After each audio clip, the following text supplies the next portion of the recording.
మనకు పలమనేరు పట్టణంలో తిరుపతి గంగమ్మ దేవస్థానం చాలా ప్రశస్తమైంది.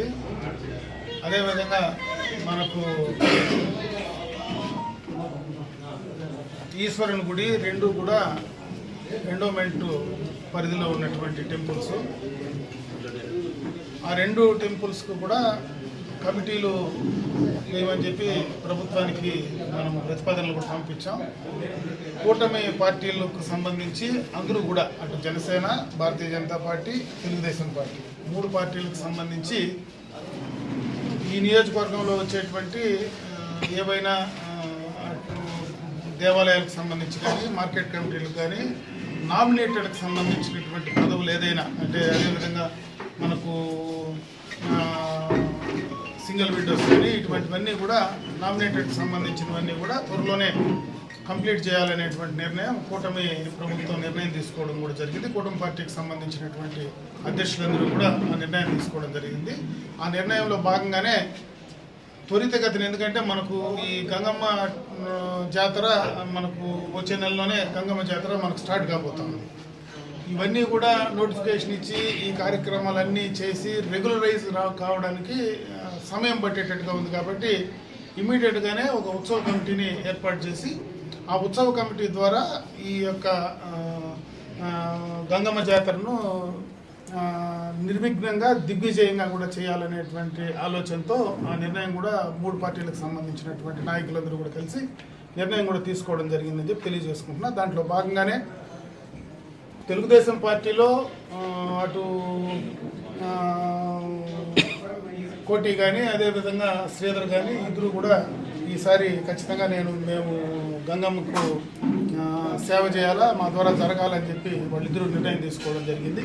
ఇద్దరిని వేయలేం కాబట్టి ఇప్పుడు ఏదైతే ఈ కమిటీలో మనం వేసేటువంటి ఉత్సవ కమిటీలో శ్రీధర్ను అధ్యక్షుడిగా కమిటీని కూడా నిర్ణయం తీసుకోవడం జరిగింది.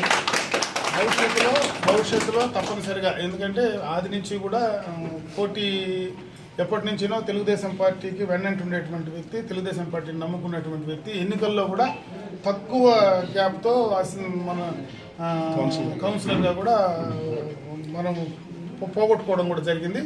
కాబట్టి తప్పనిసరిగా ఆయనకు రాబోయే కాలంలో ఖచ్చితంగా ఆయన్ని కూడా దృష్టిలో పెట్టుకొని చేసే కార్యక్రమం 100% చేస్తామని చెప్పి తెలియజేసుకుంటూ, ఇప్పుడు అందరూ కూడా సహకరించి అటు మూడు పార్టీ నాయకులు కావచ్చు, తెలుగుదేశం పార్టీలో ఉండేటువంటి మిగతా నాయకులందరూ కూడా కలిసికట్టుగా ఈ యొక్క జాతరను దిగ్విజయంగా చేయాలా. ఎందుకంటే పట్టణంలో చాలామంది భక్తులు, అమ్మవారి పైన నమ్మకంతో ఉండేటువంటి భక్తులు చాలామంది పట్టణం నమ్మకం ఉంది.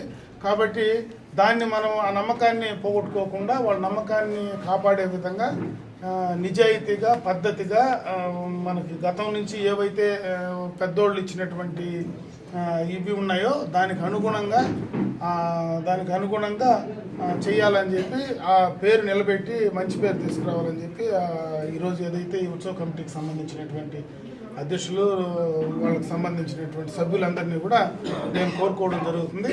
ఆ రకంగా చేయమని చెప్పి వాళ్ళందరినీ నేను మనస్ఫూర్తిగా కూడా కోరుకోవడం. ఆ గంగమ్మ ఆశీర్వాదం ఖచ్చితంగా చేసేటువంటి మీకు, మరి భక్తులకు అందరికీ కూడా ఆమె చల్లని దీవెన ఉండాలని, రేపు మంచి కార్యక్రమం దాని ద్వారా చేయాలని చెప్పి తెలియజేస్తాను. కాపీ ఇచ్చే అఫిషియల్దే వాళ్ళకి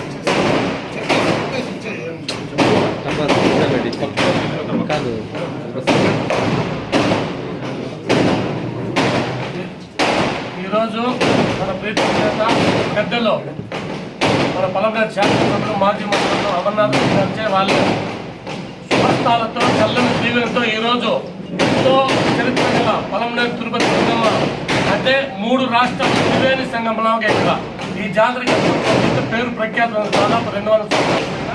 దానికి మా పెద్దలు ప్రీతం అమరన్న గారి ద్వారా శ్రీధర్ గారిని అధ్యక్షులుగా, మిగిలిన మెంబర్ని కె విజయశేఖరు, పి శ్యామలమ్మ, ఐశ్వర్య, రోహిణి, నాగరాజి, ఈశ్వర ప్రసాద్, రాజేషు, ఆనంద తీర్థరావు వీళ్ళంతా 3 పార్టీలు కలుసుకొని ఈ కమిటీని ఎన్నుకోవడం జరిగింది. మేమందరూ కూడా పలమనేరు తెలుగుదేశం పార్టీ మున్సిపాలిటీ తరఫున అమరన్న గారికి ప్రత్యేక కృతజ్ఞతలు తెలియజేస్తున్నాం.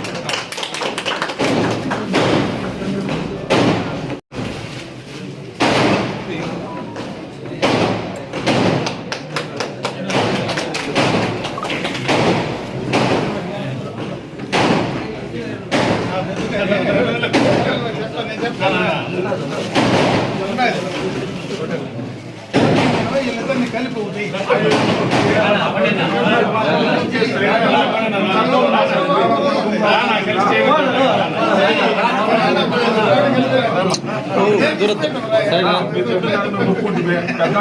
తప్పు